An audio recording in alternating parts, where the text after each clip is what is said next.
All right. We're in Acts chapter 27.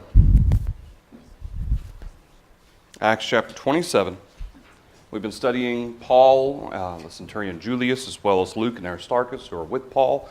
At least those are the named companions that are Christians with Paul. Aristarchus and Luke and Aristarchus. There may have been others that they weren't named, if there were. We have Paul and this ship with 276 individuals on it. We find that here in Acts chapter 27, they have come to Crete. It is their intention to get to Phoenix to harbor there because Fair Havens is not big enough to harbor in. However, they don't make it. Euroclydon comes. Euroclydon means east, northeast. That means the wind is coming from the east-northeast, pushing this way. And so as a result, they can't get to Phoenix. Instead, they're pushed down past Cauda or Clauda. This particular little island, which is off of Crete, is 23 miles. So this kind of gives you a scale there. It's 23 miles. It pushes them south, and then apparently the wind kind of turned more easterly instead of, or more westerly instead of kind of pushing southwest to turn more west, and push them to Malta.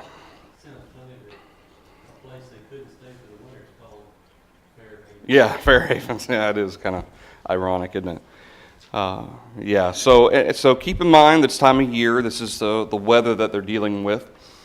So we find in verse 19, they're throwing stuff overboard. They're trying to lighten the boat. They need to do the best they can to try to lighten it, to keep the boat from being thrown this way and that way. So they're doing their best to try to lighten the load so that they don't sink, especially with all the water that's coming in.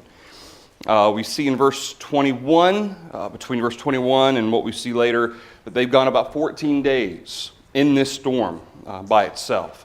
So from the time they left Fair Havens, they've gone 2 weeks without food in the storm. They apparently haven't seen, the way Luke records it, verse 20, or verse earlier in verse 20, they haven't seen stars, they haven't seen the sun. So it's a very tumultuous time for them. And then we see, of course, the angel of the Lord that comes to Paul, speaks to Paul. Paul relays that information to everyone else. And in verse 27, they're being driven up and down in the Adriatic, okay, which again, that's just the whole is the Mediterranean. However, there's certain seas that kind of extend in different ways. And that's what Luke means. They're not so far up north that they're into Italy, but they're still in the south part. About midnight, they're sensing they're drawing near to some land. They start taking fathoms. A fathom is the stretch of fingertip to fingertip on the other side, about 6 feet or so. So they found themselves to be about 120 feet. Then they do it again a little bit later. They're about 90 feet, so that they know they're getting close. So they drop 4 anchors from the stern. On a boat, what is the stern? It's the back end. Yeah, the back end. It's hard for me to keep them straight because there's actually multiple terms for the same thing. So it kind of gets confusing. But at least the way the New King James has the stern and the prow. The stern is the back, the prow or the bow, that's the front. So we see in verse 33, after some of the sailors wanted to try to make their way off under the pretense of dropping anchors from the prow, which is the front of the boat, Paul says, no, if y'all do that, I can't guarantee anybody's safety. Even though God had said, if ever, Paul's relaying the information that God's going to keep everybody safe, but if you try to take matters into your own hands, then it's on you. Verse 33. As day was about to dawn, Paul implored them all to take food, saying, today is the 14th day you have waited and continued without food and eaten nothing. Therefore I urge you to take nourishment, for this is your survival, or this is for your survival, since not a hair will fall from the head of any of you. And when he had said these things, he took bread and gave thanks to God in the presence of them all. And when he had broken it, he began to eat. Then they were all encouraged and also took food themselves.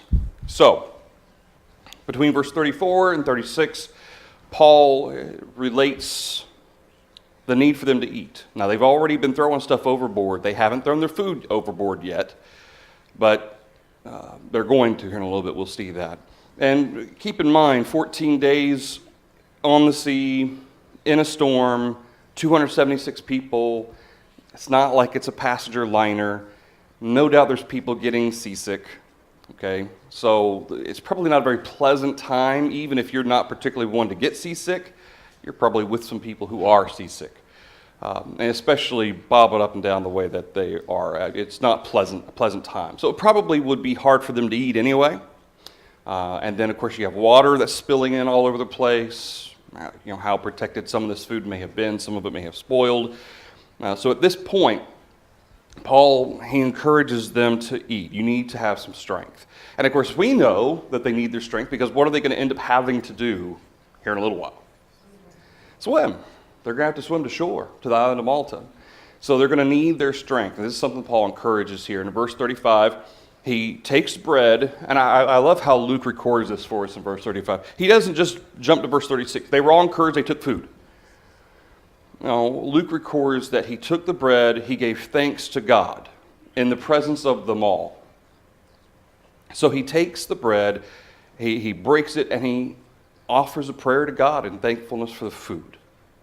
In the midst of a storm, in the midst of people who aren't Christians, afraid for their lives, he breaks the food, he takes the bread, and then he blesses it, prays for it, and then encourages everybody to eat. To me, that shows the priorities that Paul had, even in the midst of a trying time, that there was still time to thank God for the food that they had.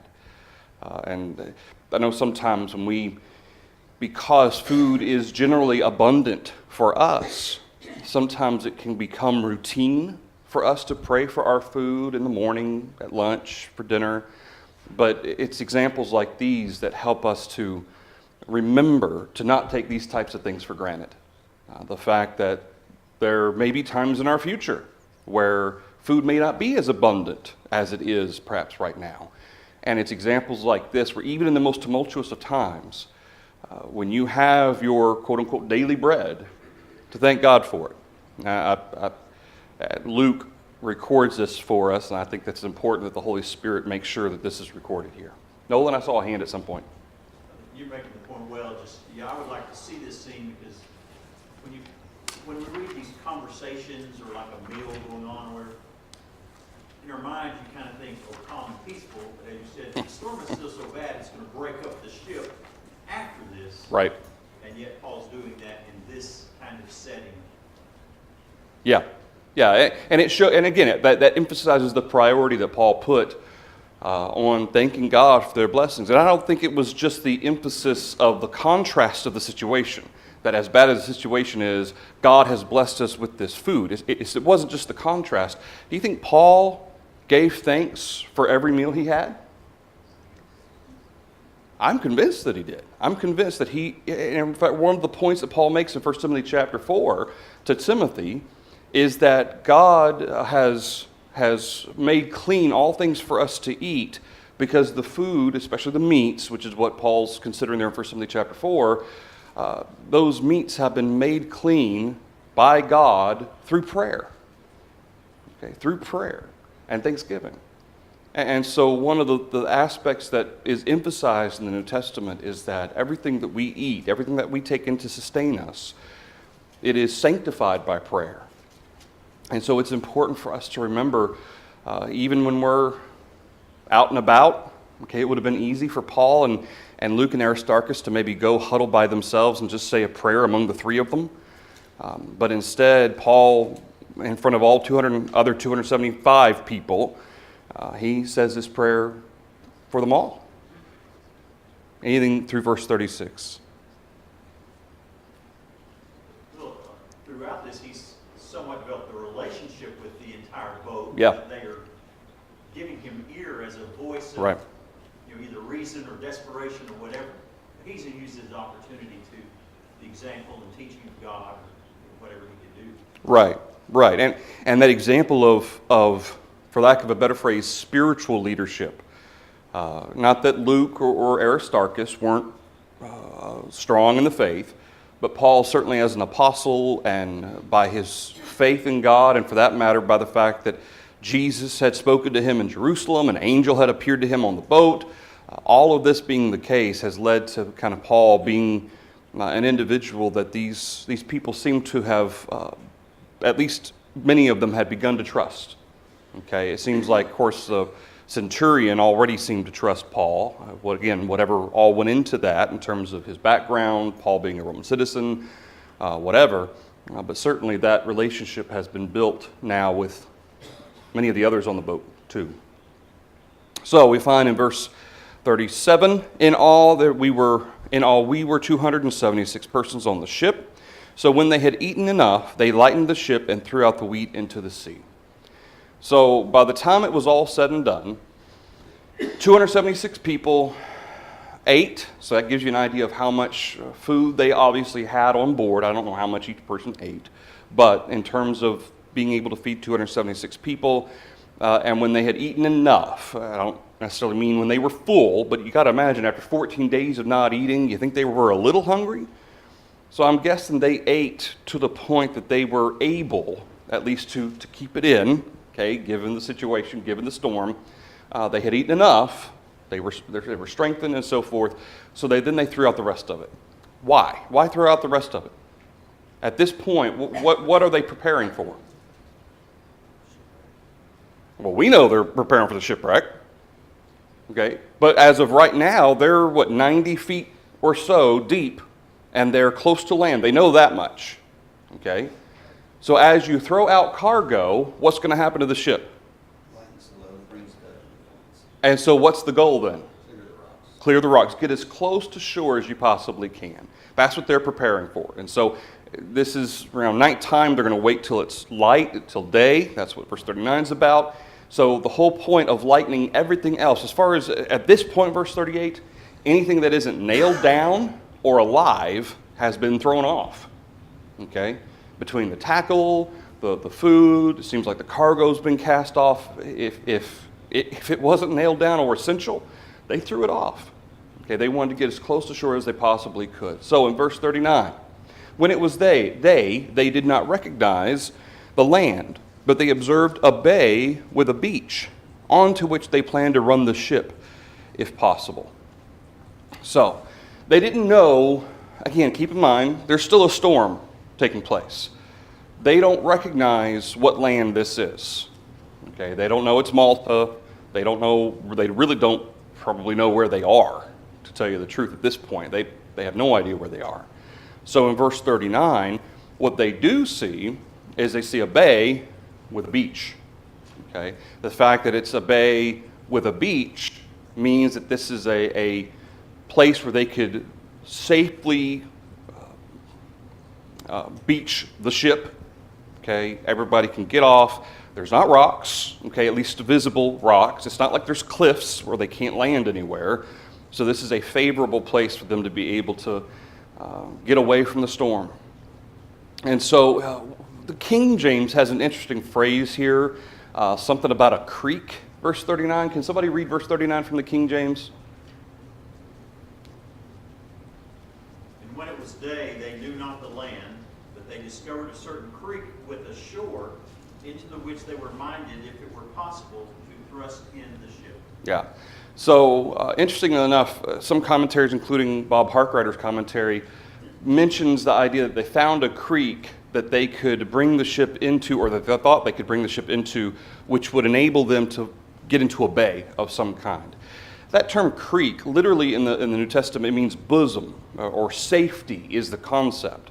And so, for those of you with King James, I don't know, I didn't check the American Standard translation of that, but the term creek there, it just means a safety alcove, okay? Which, that's why the New King James translates it a bay, a harbor, okay? Even though harbor generally implies some kind of civilization involved, a place that is designated as a place for boats to park, so to speak. This is a bay.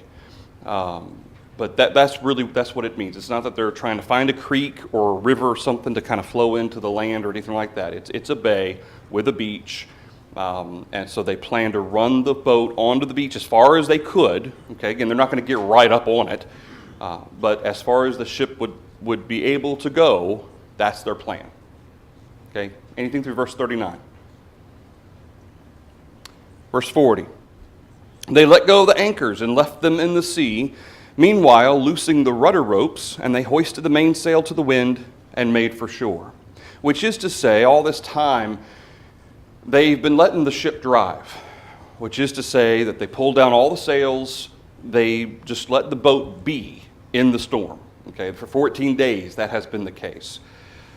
At the moment, okay, from verses 34 till now, they dropped anchors from the stern, so 4 anchors have held them in place as best they can. But they haven't had any sails up. So in essence, even though the boat's being battered, the wind's just the boat's not really going anywhere at this point. So they cut the anchors off instead of trying to pull them in, which as they're pulling them in, the ship's going to get moved after that as soon as they start pulling them up. And those anchors, if they try to pull them up, could get caught on rocks or anything else that could cause problems. They just cut them off. It's not like they're going to use them again anyway. And they know that. So they cut them off. They pull up the mainsail and let the wind push them. This wind is blowing east to west. West is where they want to get because that's where the island is. That's where they see the shore. So they're going to let the wind help them. The wind, in essence, is going to save them, ironically, help them get to where they need to go. So in verse 41, but striking a place where 2 seas met, they ran the ship aground, and the prow stuck fast and remained immovable. But the stern was being broken up by the violence of the waves. So, striking a place where 2 seas met. What do you think that means? When you get breakers that meet in one spot. Right. Yeah, it's not 2 oceans or two seas in a sense of what we would describe as large, massive bodies of water. He's describing land barriers, okay, sandbars type of thing. Maybe even coral, like coral, rocky type elements that are involved here. Because the ship, once it gets there, it's not moving anymore. And you'll notice they ran the ship aground, so they weren't able to actually get to the bay. That's what Luke's point is here in verse 41. But they weren't able to get to the bay. Okay, there was some kind of a sandbar, some kind of barrier between one body of water versus this other body of water, and they didn't realize it was there. Okay, keep in mind, in the middle of a storm, this is likely under the vision of where they could see what's under there. And so in verse 41, it says, the prow stuck fast and remained immovable. So what got stuck in the sandbar? The front part of the ship got stuck. The back, apparently whatever this ground was, it didn't reach to the back. But the front got stuck, and what was happening to the back then? It was getting broken up. Okay, so what you had was, especially given that particular situation, one of the things that some of the commentaries bring up is cross currents. Thank you. Cross currents would have been probably, especially in the middle of a storm, especially in that particular, the geography under the water would make it where, I guess I should say the topography of the water, makes it where there would be a lot of cross currents as well. And so because the front of the boat is stuck, but the back of the boat is being moved like this, and the boat's made of wood, okay, that's not going to hold up very well. And so as a result, it's almost as if it sounds like the ship ended up breaking in half. Okay, the front part got stuck there, but the back part got wrecked by the waves. All right, so anything through verse 41. Now, what did Paul say that about none of them being harmed? What did Paul specifically say? Not a hair of your head will be lost. Okay? So I want you to think about that in the midst of the violence of this shipwreck. This is not it would have been certainly a sign, a wonder, if all of them made it safely into the bay, to run the ship aground very safely witut much trouble or violence, and everybody's fine. Okay, that would have been plenty of a sign. But the fact that this is as violent as it is, and yet they're all going to be not only just spared, but not a single hair on their head, which is to say, are any of them going to have deep wounds from shrapnel or wood or splinters or stuff that's going to threaten their lives? Are any of them going to have any type of things like that? No. Paul says not a single hair from your head, which speaks to the type of way in which they're surviving. They're not just surviving, they're going to be fine. Not a single person is going to be hurt. So, verse 42. The soldiers' plan was to kill the prisoners, lest any of them should swim away and escape. But the centurion, wanting to save Paul, kept them from their purpose and commanded that those who could swim should jump overboard first and get to land. Now, on a ship of 276 people, who do you automatically assume probably knows how to swim? Sailors, right? Generally, they spent their life on the sea. They probably know how to swim. But the rest of them, is there any guarantee that the rest of them know how to swim? Especially in this day and time where if people had a particular vocation, a particular job that kept them away from bodies of water, they weren't the type of people, especially the poor, didn't just have a weekend getaway to the lake. Okay? They generally were landlocked. So the odds of them learning how to swim or the need to swim, many of them probably didn't have that type of experience. So that's why there's a differentiation between verse 43 and verse 44, is that some of them did know how to swim, but everybody else, of this 276 people, everybody else, there were people who didn't know how. In fact, my hunch would be that the majority probably didn't know. I don't know how many of the sailors, but minus the sailors, the majority of the rest of them probably didn't know how to swim, or at least perhaps weren't very proficient at it. So in verse 42, what do you think was the punishment for a Roman soldier to allow a prisoner to escape? Death.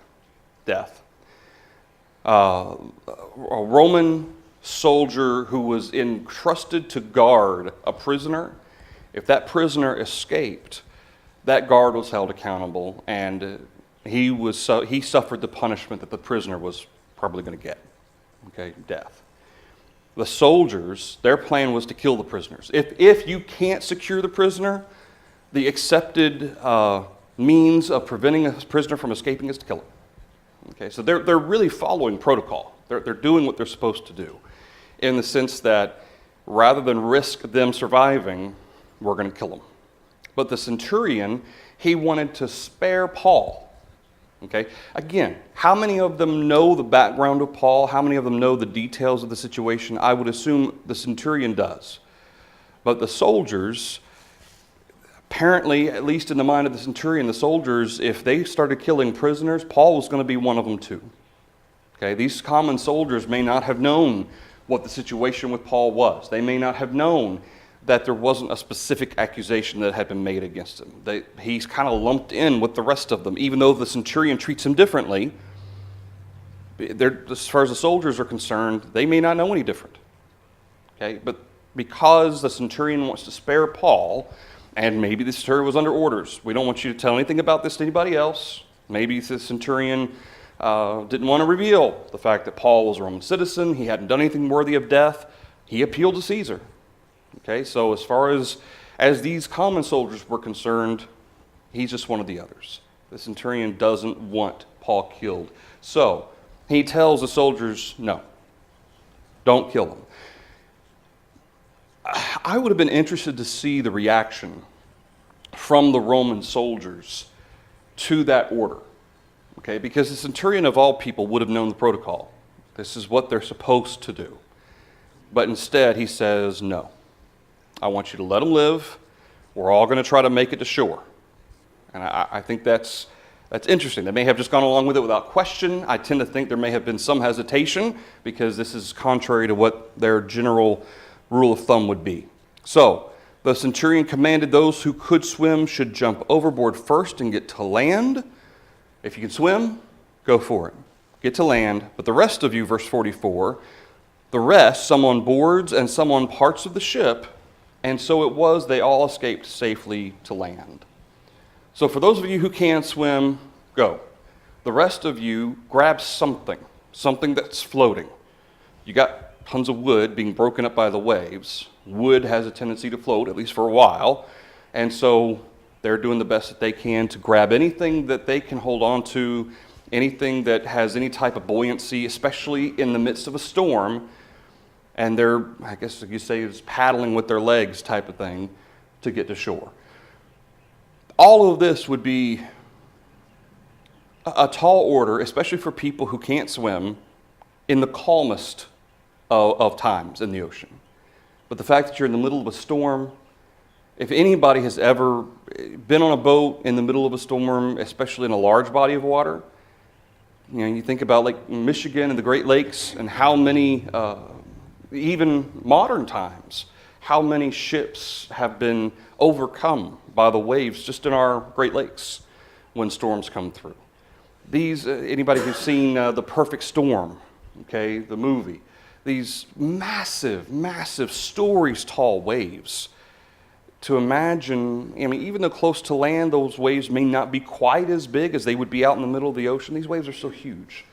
And so the fact that every single one of them gets to shore, not a single one of them is lost, not a single one of them is injured.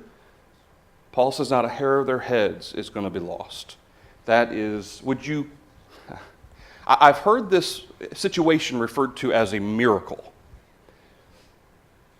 What's the definition of a miracle? An observable suspension of natural law. Do we, or does Luke record for us, any specific observable suspension of natural law in this event? No. Okay, what we can say, at the very least, is that was God's providence working? Yes. Okay. Now, that's not to say that God doesn't have at his disposal applications of his power that escape our observation. That's what providence is. That encompasses providence. Sometimes we think of providence as far as we can tell, it's just kind of happenstance. The stars just happen to align. But really, in terms of providence, in the Bible, providence is not only that type of situation, but any scenario in which God's power is applied beyond our ability to observe. Okay? Times where it's not obvious that a miracle is being done, where all of a sudden, while they were in the water, that particular portion of the water was calm. That would have been a miracle. And then as soon as they got to land, up it came again. Okay? That would have been a miracle. But the fact that this is the situation, there's no observable suspension of natural law, it's not, by definition, a miracle. But does that make it any less the working of the power of God? No. It's still the work. And the fact that Paul relayed, in essence, the prophecy that he had been told by the angel of the Lord that none of them would be lost. Wouldn't you call that a prophecy? It's the foretelling of the future. Okay? The fact that Paul said, this is what God has said, reaffirms the fact that this was the working of God. The ship had to break up for pieces to be floated. Yeah, absolutely. For them to get some breaking it up at the same time. Absolutely. Absolutely. Having stuff to be... And remember, they had already tossed as much as they could overboard. Okay? So they didn't really have anything other than the pieces of the boat to hang on to. So if the boat hadn't broken up, there wouldn't be much to be able to grab hold of to help people stay afloat to get to shore. So all of this worked within the will of God to bring about what he said was going to happen. Anything through verse 44? Yes, sir. And perhaps a reminder, but there are other details of what Paul told them. It all comes to pass. Not only that everyone's Yeah. lives will be saved, you're going to lose this ship. Yeah, that's It's right. gone, and That's we're right. going to be cast on an island. Yeah. I mean, everything he said, so that going forward, or these months they're gonna stay there, as people reflect on what they've been told, and this happened, perhaps lit some faith. Absolutely. Absolutely, yeah. And those were the three main elements of what Paul described. In chronological order, this is what's going to happen. And the fact that all of that came to pass absolutely backs up the fact that this was God's working, even though it wasn't observable. That's the definition of providence. Anything else through verse 44? All right. Quickly with our questions from chapter 27. We already did question 1 about why do you suppose the centurion Julius treated Paul kindly as opposed to how he may have treated the other prisoners. I think Paul's character certainly had probably played into that. His character probably stood in great contrast to the general prisoner in terms of how he spoke, in his demeanor, in his attitude. I'm sure that was something observable by Julius, but I imagine there was also some background information, at the very least, that he may have had from Festus when he was put in charge of Paul. There may be some background, and I tend to think there probably was, given especially how careful the centurion was to keep Paul alive. In addition to the fact that the centurion liked him, okay, it seemed like they were building a friendship, I'm sure that there was some background information there as well. Question 2, how did Paul see an angel when the other men did not? Paul says he received an angel. Luke doesn't actually record for us the actual event of Paul receiving an angel. He records to us what Paul relayed to the men about having received an angel. Now, a boat of 276 people, I'm guessing there's not a lot of privacy. Okay? So how do you suppose Paul saw an angel while everybody else didn't? Your supposition, in other places in the Bible, it's referred to as men, angels appearing in the form of men. So there's another man next to Paul. Maybe you don't think anything of it or notice in the middle of a storm. Okay. So for momentarily, if anybody was looking from above, there might have been or appeared to be 277 people on board that ship instead of 276. Okay, and maybe there was some dialogue between this appearance of a man with Paul, and Paul realized that this is an angel. It is possible that this individual looked different than everybody else. Okay, in the book of Revelation, as well as other times, angels or beings that were sent from God, not with wings and halos. That's not how angels are described in the Bible. However, wearing white raiment. Okay, there's many references to that. It could have been for lack of a better phrase, a vision or a dream suggests being asleep. So a vision might be the best way to put it, in that Paul was allowed to see it, but no one else was. Okay, so that's another possibility, is that Paul received a vision. Okay, Paul doesn't say a vision, he says an angel of the Lord appeared to me. Okay, but that is to say that Paul may have been allowed to see it, but would it be possible for God to let Paul see the angel but not let anybody else see him? Sure, absolutely. Okay, so that's a possibility. It's a possibility, like Nolan said, that maybe everybody else was able to see him because he looked like a fella, but the conversation between Paul and this angel made it clear that to Paul this was an angel. One of those two scenarios certainly fits within the examples given to us in the New Testament. All right, and for that matter, the Bible. Did I see somebody's hand out of the corner of my eye at some point? The same wording was used when Peter's. Yes. Released from prison? Angel suddenly. Yep, I was thinking about that also. When Peter was released from prison in Acts chapter 12, I think it was, verse 7,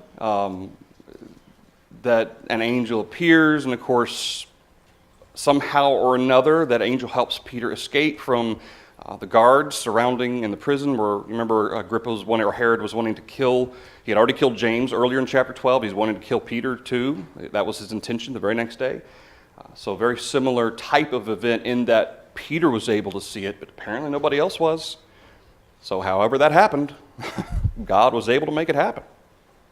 And does that just go back to prove that not only the fact that God has multiple avenues at his disposal to bring this about, but can he literally do anything? So, is there a possibility beyond just our two examples that we have in the Bible that we talked about with Paul? Is there some possibilities beyond our ability to comprehend for which Paul could have received this angel? Huh? Yeah. The idea that, right. Yeah. I was thinking also about, somebody help me out. Ephesians chapter 4, is it at the end where Paul, or is it Ephesians chapter 3? That God is able to do more than we can ask or think. End of 3. More than we can ask or think. Okay, what he's able to do is beyond our comprehension. Exceeding abundantly. Yeah. Anything else through verse 44? The end of the question 2 there on our notes. Also, what was the promise of God with regard to the people on the ship? No one would be lost. Not a hair on their head would be lost. We already talked about that. Anything else through chapter 27? All right, chapter 28. So, everybody gets off the boat, everybody's spared, everybody gets to shore. I assume at some point there's a rounding up of everybody. Obviously, if you're one of the prisoners, you're not going to run because where can you run? It's an island. I don't know if they know that for sure, but it sounds like they probably do. When they had escaped, verse 1 of chapter 28, they then found out that the island was called Malta. Now, this wouldn't have been an unknown place. In fact, here in just a minute, we're going to be introduced to a man named Publius, and it sounds like, the name Publius, does that sound like a Roman name to you? Sounds like it to me. And of course, being so close to Rome, it's not like this was an unknown, uncharted, undiscovered island. Okay, this was a known place. But for the sailors, the people on the ship, earlier in chapter 27, when it said that they didn't know where they were, it's because of the storm. They didn't know where they were. Okay, they had no idea that this was Malta that they landed on. So they found out the island was called Malta. Verse 2, the natives showed us unusual kindness, for they kindled a fire and made us all welcome because of the rain that was falling and because of the cold. So, the weather was bad, storming, rain. What time of year was this? Cold. Okay, it's approaching winter. Keep in mind that they left, there was a reference to the fast. That was the Day of Atonement, which would have taken place somewhere around September-ish. Okay, so you got to figure at this point, very likely at least a couple of months since then, they're generally in the range of November-ish. Okay, so it's cold. It's cold. And notice the natives, how many people did they have to, let me rephrase that. These natives see these people on the beach. How many people are there? 276 people. Can you imagine creating a bonfire to be able to accommodate 276 people to warm them? And for that matter, to provide some sort of shelter for them. This is the kindness of which Paul speaks, is that they took them in, made them feel welcome, accommodated them, all 276 of them. It wasn't like there was just 5, okay? And you could make a campfire and everybody kind of huddle around it. 276 people had to be warmed and be able to be given some sort of shelter and kindness. So this was an undertaking for these natives. That's why Luke records it, unusual kindness.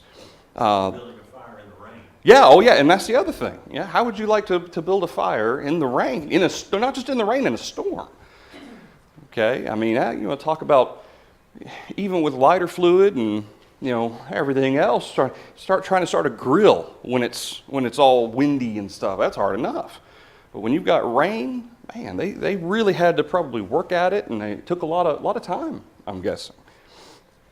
Verse 3, but when Paul had gathered a bundle of sticks and laid them on the fire, and so it sounds like, Paul's wanting to help, or he's wanting to rekindle the fire, or whatever it is, but he grabs a bundle of sticks. Keep in mind, it sounds like this area is probably jungle-like Okay, you think of a beach, you think of a little bit away from the beach, foresty, jungle type area. He's going around, he's picking up sticks. And as he's doing it, he's taking it to the fire. A viper came out because of the heat and fastened on his hand. So a viper says, hey, this is a nice little warm area. I'm going to slither up here. And here's Paul. And the thing just jumps on his hand and bites him. Are vipers generally, are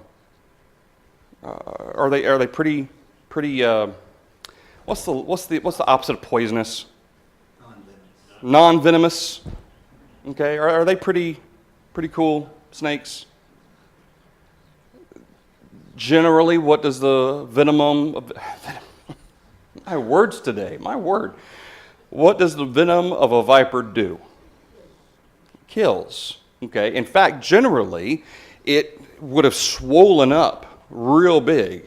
And as that venom traveled to the heart, the rest of him would swell and he would die. Okay. So in verse 3, or verse 4 rather, when the natives saw the creature hanging from his hand, they said to one another, no doubt this man is a murderer, whom though he has escaped the sea, yet justice does not allow to live. That was their assumption, that Paul's just one of the rest of the prisoners. Makes sense. Obviously, no one had had time to really convey who was who.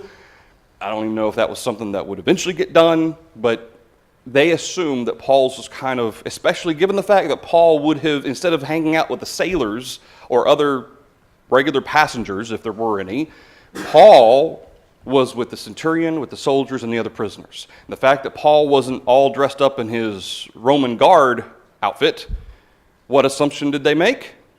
He's a prisoner.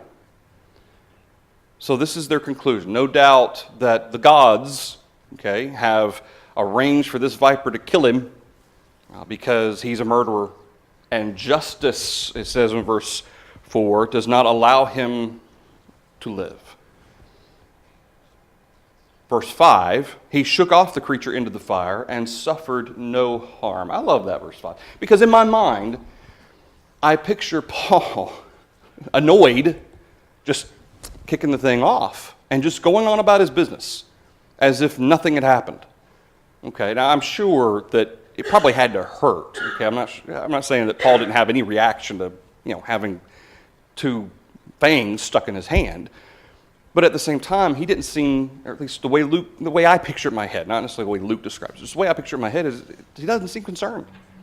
Okay, here's this viper hanging off his hand, and he just kind of, get off of me, throws him in the fire, and off he just continues on his business. And I picture these natives in verse 6 just kind of looking at him, all right, now let's watch. He's going to just fall down dead here in a minute. And they're watching, and they're waiting, and they're watching. Everybody's looking at each other. He's not dead yet. Verse 6, huh? Bigger than life almost. Yeah, kind of. Yeah, kind of. Just kind of like, why isn't he reacting to this? Verse 6, however, they were expecting he would swell up or suddenly fall down dead. But after they had looked for a long time and saw no harm come to him, they changed their minds and said that he was a god. So they're watching him, it says a long time, don't know how long, but it didn't take too awful long. If you're bitten by a viper on the hand, it's not going to take too awful long for you to die. Okay, I would guess no more than probably 30 minutes to an hour would be a appreciable time that they were waiting and watching. Maybe more, but nothing happens to him. And they said, hey, he's the opposite of a criminal, the opposite of a murderer. All right, we'll stop there with chapter 28 and verse 5. We'll pick up here next week. Keep in mind that when we're done with chapter 28, we will continue, kind of like Paul Harvey used to say, the rest of the story. We'll look at Paul going forward after chapter 28 and talk about kind of the spread of the gospel after that. Thank you, everybody, for the thoughts and comments.